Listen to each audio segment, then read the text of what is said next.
부활의 날, 이 귀한 시간에 함께 하신 우리 모든 성도님들 삶과 가정에 다시 한번 주님의 은혜가 충만하기를 바라고, 또한 이 시간 찬양으로 영광 돌린 엘피스 중찬단 위에도 주님의 역사가 임할 수 있기를 간절히 축원합니다.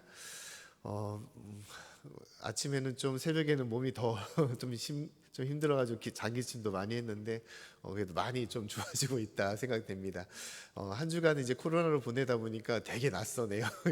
말씀을 전하는 것이나, 아직까지 몸이 이제 고음을 올라갈 때 목이 갈라지거나 또는 여러 분위기들이 아직도 낯선 가운데 있는데, 그럼에도 불구하고 다른 날도 아니고 이 부활절날 이렇게 성도님들과 함께 이 부활의 아침을 깨우고 또 주님의 부활의 기쁨을 나눌 수 있다는 것이 얼마나 큰 영광이고 큰 은혜인가 다시 한번 느낍니다.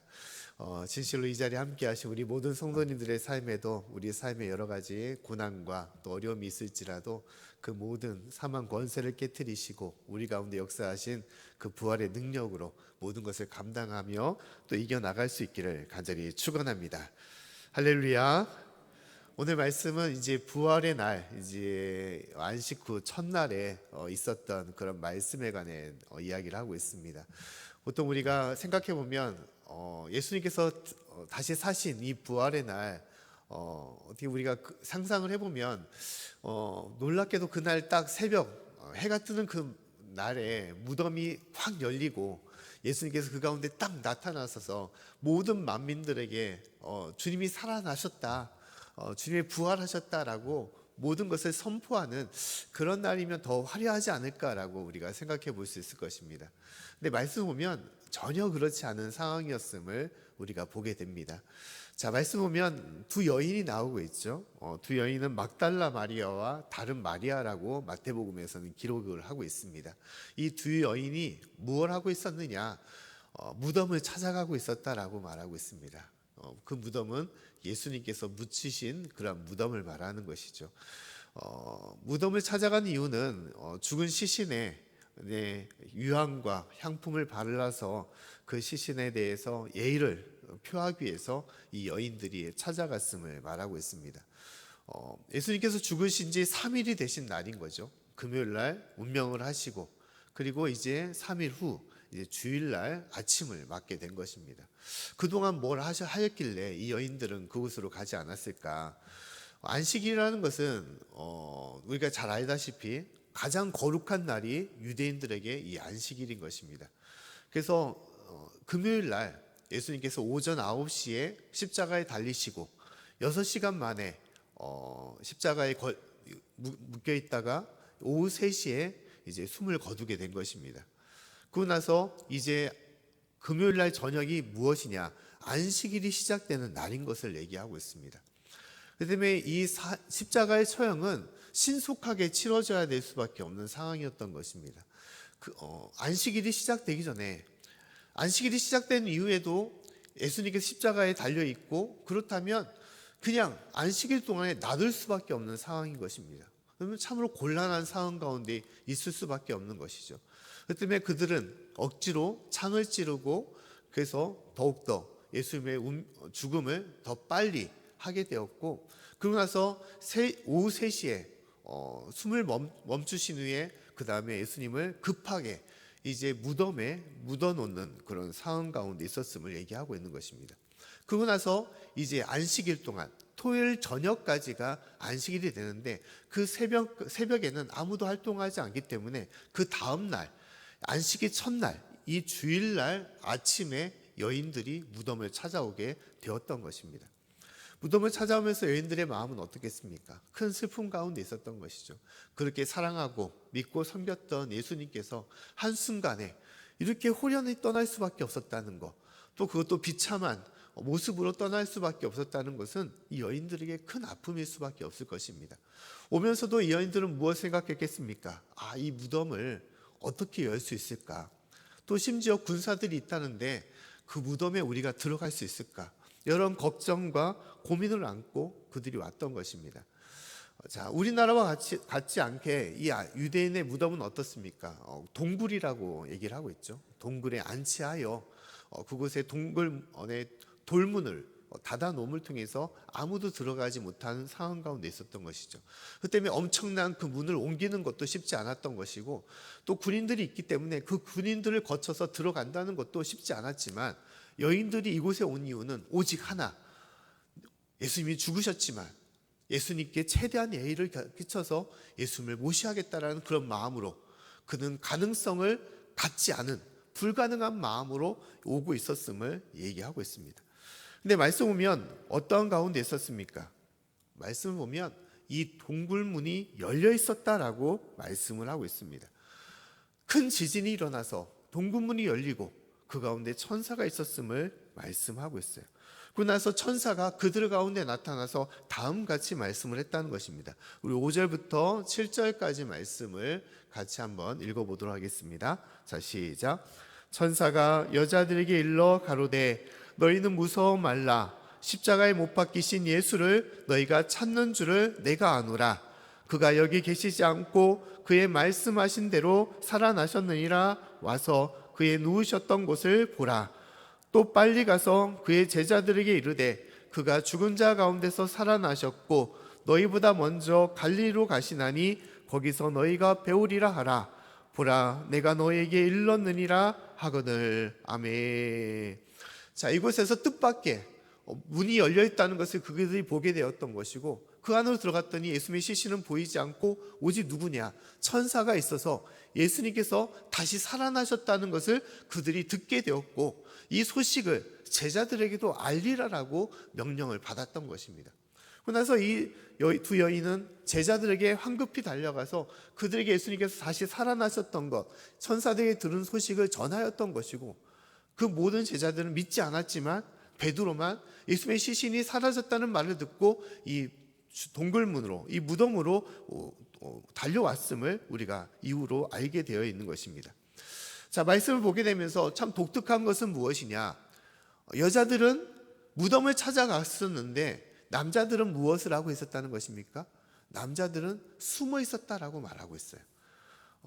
예수님의 그 죽음의 두려움과 공포, 또한 여러 가지 무서움을 안고 그들이 숨어 있었던 것이고, 예수님께서 다시 살아나셨다는 소식을 들었음에도 불구하고 그들은 믿지 않았다라고 얘기를 하고 있는 것입니다.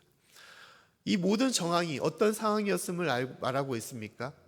그들이 얼마나 이 부활이, 예수님이 다시 살아나셨다는 것이 그들에게도 믿기지 않았던 그런 놀라운 사건이었고, 그들이 감당하기 힘든 큰 사건이었음을 이 말씀하고 있는 것입니다. 그래서 보통 얘기를 할 때 이 예수님의 부활을 믿지 않는 많은 이들이 무엇을 얘기하냐, 여러 많은 이제 가설을 얘기할 때가 있습니다. 그 대표적인 것이 뭐냐? 예수님의 제자들이 예수님의 시신을 훔쳐갔다라고 얘기를 하는 것이죠. 무덤을 군인들이 지키고 있었지만 그 제자들이 힘을 모아서 군인들을 물리쳤고 그 동굴문을 열어서 그 다음에 그 시신을 훔쳐갔다라는 것이 보통 믿지 않는 이 부활에 대해서 믿지 않는 사람에 대한 가설이라고 할 수 있는 것이죠. 근데 이 가설에 대해서 과연 신빙성이 있을까? 오늘 정황을 보게 되면 결코 그렇지 않음을 우리가 보게 되는 것입니다. 제자들은 큰 두려움 속에서, 특히 남자들은 무서운 가운데 숨어 있었던 상황이었고, 심지어 그들이 가지 못하기 때문에 여자들을 보내서 그것을 모면하려는 상황이었음을 보게 되는 것입니다. 그런 상황 속에서 이 제자들이 힘을 모아서 군인들을 물리치고 시신을 훔쳐갔다는 것, 그래서 예수님께서 전에 예언했던 부활의 그 놀라운 소식을 모든 이들에게 믿게 하기 위해서 이 거짓말 같은 이러한 일들을 꾸몄을까? 이것은 참으로 받아들이기 힘든 모습이라고 볼 수 있는 것입니다. 일단 더구나 우리가 알아야 될 것은 예수님의 부활하신 이 내용을 이 제자들만 알고 있었던 것이 아니라 당시 유대인 지도자들과 로마인들도 그것을 듣고 있었다는 것입니다. 그래서 그들은 철저하게 이 무덤을 봉인했던 것이고, 그 군사들을 통해서 이 무덤을 지키게 했던 것입니다. 만약 가설대로 많은 사람들이 와서 군사를 물리치고 시신을 훔쳐갔다고 한다면 이 유대인 지도자들과 로마인들은 가만히 있었겠습니까? 결코 그렇지 않은 것이죠. 이 사실은 그들에게 엄청난 분노를 안기게 되는 것이고, 온 나라 이스라엘을 다 뒤져서라도 그 시신을 찾아내거나 아니면 시신을 훔쳐간 제자들을 잡으려고 했던 것이 그들의 모습일 것입니다. 그런데 보면 성경에서나 또 여러 많은 역사적인 자료에서도 이 유대인 지도자들이나 로마 총독은, 로마인들은 이 예수님의 시신을 다시 찾으려는, 또 그 시신을 훔쳐갔다고 하는 이들을 잡으려는 그런 노력이나 그런 사건들, 사실들이 있지 않음을 보게 되는 것입니다. 왜냐하면 그들이 믿을 수 없는 놀라운 일로 인해서 군인들이 도망을 가게 되었던 거고, 한순간에 예수님의 시신이 사라졌기 때문인 것입니다. 부활하셨는데, 하지만 그들은 시신이 사라졌다고 생각했던 것입니다. 그래서 이것은 무엇입니까? 쉬쉬하면서 묻어두려고 했던 것, 그냥 어떠한 소문도 나가지 않도록 이것을 철저하게 가리려고 했던 것이 그 지도자들과 로마인들의 모습이었음을 보게 되는 것입니다. 하지만 그럼에도 불구하고 소문이 퍼지면서 이것이 복음이 되었고 모든 이들을 변화시키게 된 이유는 무엇이냐? 예수님께서 그 제자들에게 나타났기 때문인 거예요. 소문으로만 끝난 것이 아니라 그 제자들에게 보여줬던 것이고, 심지어 강하게 의심했던 도마에게도 나타나서 그 예수님의 못 박힌 손과 발과 가슴을 보여주면서 온전하게 증거하였고, 많은 이들이 예수님의 부활하심을 믿고 따르게 되었다는 것입니다. 더 놀라운 것은 이후로 인해서 그 제자들의 삶이 완전하게 변화되어 예수님의 복음을 전하는, 죽기까지 복음을 전하는 제자들로 바뀌게 되었고, 그래서 초대교회가 생기고, 또한 온 나라와 온 지경, 로마와 모든 나라에 주님의 복음이 퍼져서 주님의 나라와 뜻을 이룰 수 있는 삶으로 변화되었음을 우리가 알고 있는 것입니다. 놀라운 반전의 사실을 말씀하고 있는 것이죠. 그 때문에 우리가 알아야 될 것은 무엇입니까? 이 부활이라는 것은 믿기지 힘든, 믿을 수 없는 놀라운 사건이지만, 그것은 하나님의 역사와 하나님의 능력 가운데 임하였던 것이고, 또 그로 인해서 예수님께서 진실로 이 땅에 오신 하나님이시고 또 우리를 구원하신 메시아 그리스도임을 증거하고 있음을 우리에게 말씀하고 있는 것입니다. 할렐루야. 이것이 부활의 사건이고 부활의 소식인 것입니다. 부활은 2000년 전에 그냥 한 번 있었던 일, 어떤 꾸며낸 일이 아니라 진실로 예수님의 그 사랑하심과 그 놀라운 구원을 이루게 하여 이 땅에 일어났던 하나님의 역사와 하나님의 기적과 같은 놀라운 사랑이고, 또 우리 가운데 임했던 하나님의 축복의 사건이었음을 말씀하고 있는 것입니다. 그 때문에 중요한 것은 무엇이냐? 부활이 있느냐 없느냐를 논하는 것이 아니라 그 부활을 믿느냐 안 믿느냐가 중요한 것임을 우리가 알아야 되는 것입니다. 아직까지도 믿지 않는 많은 이들은 이 부활을 믿지 않고, 예수님이 무슨 하나님이냐, 예수님은 그냥 인간일 뿐이야, 그리고 그냥 십자가에 죽었고 그냥 소문으로 인해서, 그냥 어떤 소문과 그런 걸로 인해서 이제 빚어진 부활의 이야기라고, 꾸며낸 이야기라고 말할 때가 많이 있습니다. 받아들이지가 않는 것이죠. 또한 믿는 사람 가운데서도 내가 예수님의 귀한 말씀과 그 뜻은 믿지만 이 부활은 어떻게 그것이 가능하냐, 그것을 받아들이지 않고 그냥 내가 입으로만 고백하며 받아들이는 그런 상황 가운데 있음을 얘기하고 있는 것입니다. 중요한 것은, 우리 신앙에 있어서, 우리 믿음에 있어서 중요한 것은 예수님께서 살아 역사하시고 부활하셨을 뿐만 아니라 그것을 믿느냐 믿지 않느냐에 따라서 우리의 삶이 달라짐을 우리가 알아야 되는 것입니다. 주님의 부활을 믿는 그 신앙과 믿지 않는 신앙은 달라질 수밖에 없는 것입니다. 믿는 신앙 가운데는 주님께서 그 살아 역사하시는 그 은혜와 능력이 우리 가운데 임하는 것이고, 또한 그 기적의 은혜를 통하여 우리가 주님 앞에 변화되는 것이고, 또 주님 앞에 나아가는 삶이 되지만, 그러나 우리가 그 부활하신 예수님을 받아들이지 못한다면 우리는 아직까지 닫혀있는 죽음의 동굴물처럼 우리가 죽은 믿음으로, 또한 잠자는 믿음으로 주님 앞에 나아가지 못하며 변화되지 못함을 우리가 알아야 되는 것입니다. 그 신학자였던 세시르 테일러라는 그런 신학 교수는 다음같이 신앙 고백을 하고 있습니다. 잠깐 글을 보게 되면 다음같이 말하고 있어요. 나는 하나님이 세상을 만드시지 않았다는 것을 도저히 믿을 수 없습니다. 나는 예수가 이 세상에 오지 않았다는 것을 도저히 믿을 수 없습니다. 나는 하나님이 세상을 암흑 속에 버려두신다는 것을 도저히 믿을 수가 없습니다. 나는 죽음이 삶의 끝이라는 것을 도저히 믿을 수 없습니다. 이것이 그 신학자가 고백했던 신앙의 고백인 것입니다. 근데 여기에 하나를 덧붙인다면 어떤 내용이 될 수 있겠습니까? 예수님이 죽었다가 다시 사실 수 없다는 말을 우리는 도저히 믿을 수 없습니다라고 고백을 해야 된다는 것입니다.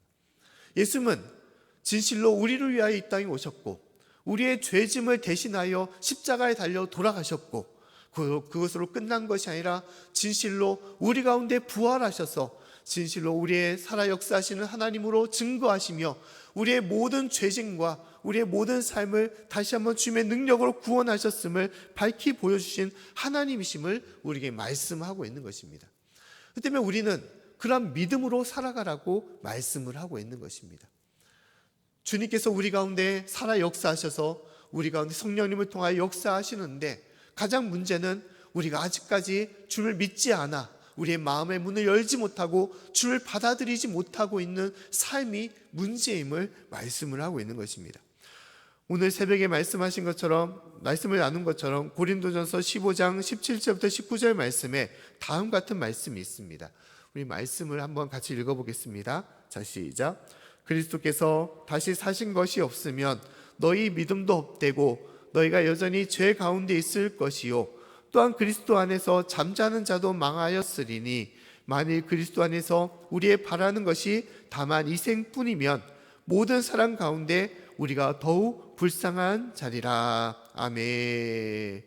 주님께서 다시 사신 것이 없으면 우리의 믿음도 헛되고 우리가 아직까지 죄 가운데 있을 것이고 우리가 잠자는 자 중에서 망하리라라고 말씀을 하고 있습니다. 우리의 믿음이 얼마나 불쌍한 자임을 말씀하고 있어요. 아직까지 우리가 주님의 부활을 믿지 않고 우리가 아직까지 죽음 가운데 거하고 있다면 우리의 믿음도 헛된 것이 되는 것이고 우리의 구원의 역사도 있는 것이 아닌 것이고 죽음 이후에도 우리는 여전히 영원히 잠자는 자로서 죽은 자로서 있을 수밖에 없음을 말씀하고 있는 것입니다. 하나님은 이것을 위하여 이 땅에 오신 것이 아닌 것입니다. 우리를 다시 한번 살리시기 위하여 영원한 삶으로 우리를 이끌기 위하여 죽음이 우리의 삶이 끝이 아니라 또 다른 시작이고 그 이후에 우리 가운데 영원한 삶의 은혜와 능력과 영원한 생명이 있음을 우리에게 보여주시려고 이 땅에 오셔서 죽으셨다가 다시 살아나셨으므로 우리를 증거하고 있음을 말씀하고 있는 것입니다. 사랑하는 성도 여러분, 그 때문에 가장 중요한 것은 우리가 그 예수님을 우리 가운데 부활하신 그 예수님을 우리가 믿고 고백하며 따를 수 있는 저와 여러분의 삶이 될 수 있기를 간절히 축원합니다. 부활에 대한 믿음이 있다면 우리는 더 이상 절망 가운데 있을 수가 없는 것입니다.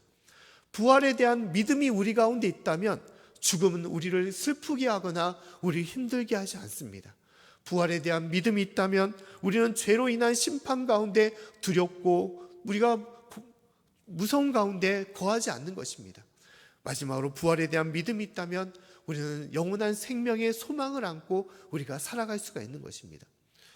우리는 끊임없이 부활에 대한 믿음을 갖지 못한다면 이 영원한 죽음과 절망과 슬픔 속에서 우리는 허덕이며 인생을 살아가는 이 삶이 될 수밖에 없는 것입니다. 죽음은 모든 이들에게 찾아오는 삶의 문소리임을 우리가 듣게 되는 것입니다. 누구나 할 것 없이 모든 이들에게 죽음은 찾아올 수밖에 없는 것이죠. 근데 우리는 그것을 그 안에 살아가면서 어떻습니까? 먼저 떠나가는 사랑하는 사람을 통해서 우리는 슬픔 가운데 빠질 수밖에 없는 것이고 또 먼저 떠나간 많은 이들을 통해서 아파하고 슬퍼하며 우리는 살아갈 수밖에 없습니다. 또한 더불어서 언젠가 우리에게 찾아오는 죽음을 놓고 우리는 두려움과 공포 가운데 우리는 살아갈 때가 있는 것이죠. 그러나 죽음은 결코 그렇지 않다는 것입니다. 모든 이들이 한 버스에 타서 죽음이라는 그 목적지를 향하여 나아갈 때 어떤 사람은 먼저 내리고 어떤 사람은 가장 늦게 내리지만 결국은 모든 사람은 그 죽음의 목적지를 향하여 달려가는 것입니다. 그러나 중요한 것은 우리 가운데는 무엇이 있느냐? 부활의 능력이 있음을 우리가 바라봐야 되는 것입니다. 부활의 그 능력 가운데 우리가 가고 있기 때문에 죽음은 끝이 아니라 그 죽음을 넘어서 또 다른 생명과 역사가 임하는 것이고 또 우리 가운데 심판이 있는 것이 아니라 하나님의 역사와 능력으로 구원의 문으로 우리를 주님께서 인도하시고 우리를 새 생명으로 주님께서 이끌어 주심을 말씀하고 있는 것입니다. 사랑하는 성도 여러분, 우리 가운데 임하셨던 그 부활의 놀라운 은혜, 그 능력을 우리가 믿으시고 또 우리도 남은 여생 동안 그 부활의 능력으로 주님 앞에 감사하며 기뻐하며 또 영생의 소망과 천국의 소망을 꿈꾸며 살아갈 수 있는 저와 여러분의 삶이 될 수 있기를 간절히 축원합니다. 항상 부활에 대한 믿음을 가지고 살아가느냐에 따라서 그 인생이 달라지는 것입니다. 이런 이야기가 있습니다. 종교개혁자 우리 마틴 루터라는 그런 신학자를 우리가 알고 있습니다. 마틴 루터가 당시에 거대했던 이 교황, 로마의 교황과 맞닥뜨려서 신앙에 대한 온전한 것을 부르짖으며 나아갔던 것입니다. 그런 가운데 있어서 많은 탄압과 억압 속에서 이 마틴 루터가 항상 과연 이 싸움, 이 영적인 싸움을 내가 이겨낼 수 있을까? 이 엄청난 로마의 교황청, 이 교황을 상대로 내가 싸우는데 과연 이것을 이겨낼 수 있을 거라는 그런 불안함 가운데 어느 때는 거하게 되었습니다. 그 불안함이 그를 짓누르게 되어서 그는 4일 동안 물 한 모금도 먹지 않고 그는 그 절망 가운데 있을 수밖에 없었다는 거예요. 너무너무 힘들어서 이거 내가 과연 이것을 이겨낼 수가 없을 것 같아. 나는 인생의 끝이야 라면서 포기 직전까지 가게 되었다는 것입니다. 그때 아내 카테리나가 갑자기 그에게 나타났는데 어떻게 나타났느냐? 검은 상복을 입고 그에게 나타났다는 것입니다. 그래서 마틴 루터가 아내에게 말하기를 어찌해서 누가 죽었느냐? 누가 죽었길래 이 상복을 입고 나에게 나타나느냐라고 물었다는 것입니다. 그때 그 아내가 카타리나가 대답하기를 죽었어. 죽었는데 누가 죽었냐? 바로 하나님이 죽었어라고 얘기를 했다는 것입니다. 하나님과 예수님이 죽었다라고 말하는 거예요. 그래서 마틴 루터가 화를 내면서 어떻게 살아 역사하신 하나님을 죽었다라고 말할 수 있느냐? 하나님은 결코 죽을 수 없고 오직 하나님만을 우리가 찬양하며 믿고 섬겨야 되는데 어떻게 그런 불경한 말을 할 수 있느냐라고 그렇게 얘기했다는 것입니다. 그때 아내가 말하기를 당신의 모습이, 당신의 그 절망하는 모습이 바로 하나님이 죽었다라고 고백하고 있는 거 아니냐라고 그렇게 얘기했다는 것입니다. 아무리 그 앞에 큰 절망이 있고 그가 넘어갈 수 없는 큰 고난이 그 앞에 있을지라도 하나님이 살아 역사하시고 우리 가운데 함께 한다면 그런 절망과 그런 큰 아픔, 그런 공포 속에서 있을 수 있냐라면서 그 아내가 말을 했다는 것입니다. 이것이 우리 삶의 모습이어야 된다는 것이죠. 주의 부활을 믿는다면 그 어떠한 절망도 우리를 무너뜨릴 수가 없는 것이고 우리가 주님의 부활을 믿는다면 그 어떠한 죽음과 그 어떠한 악한 영의 심판도 우리를 무너뜨릴 수가 없는 것입니다. 사랑하는 성도 여러분, 진실로 오직 주님만의 부활을 믿고 오직 부활의 그 능력으로 매일매일 살아갈 수 있는 저와 여러분의 삶이 될 수 있기를 간절히 축원합니다. 천사는 이 여인들에게 누가복음엔 다음같이 말하고 있습니다. 예수님을 어떻게 죽은 자 가운데서 찾느냐라고 말하고 있어요. 죽은 자 가운데서 찾느냐? 그 죽은 자는 누구를 말합니까? 그 죽은 자는 시신을 말하는 것이요, 시체를 말하는 것입니다. 하지만 영적으로 보게 되면 그 죽은 자는 무엇이냐? 바로 믿음을 잃어버린 자인 것입니다. 예수님의 부활을 믿지 않는 자, 예수님께서 살아 역사하셔서 지금도 나와 함께 하신다는 것을 믿지 않는 자, 죽음 이후에 영원한 천국과 영원한 삶이 우리 가운데 있다는 것을 믿지 않는 자, 그런 믿음이 없는 자가 죽은 자임을 말하는 것이고 예수님의 살아 역사하심은 그 죽은 자 가운데서 찾는 것이 아니라 오직 산 자 가운데 찾을 것임을 말씀하고 있는 것입니다. 우리 가운데 주님의 능력이 없다는 것은 무엇을 말합니까? 아직도 우리가 마음의 문을 닫아서 우리가 아직까지도 어둠의 동굴문 가운데 있음을 말하는 것입니다. 사랑하는 성도 여러분, 우리를 위하여 다시 사시고 또 우리에게 생명을 주시고 구원의 놀라운 능력과 역사를 보여주신 살아 역사하시는 예수님을 우리가 온전히 믿으시고 주님 부르시는 그날까지 그 부활의 능력으로 주님을 바라보며 감사하며 기뻐하며 또 주님의 부활을 증거할 수 있는 저와 여러분의 삶이 되기를 간절히 축원합니다.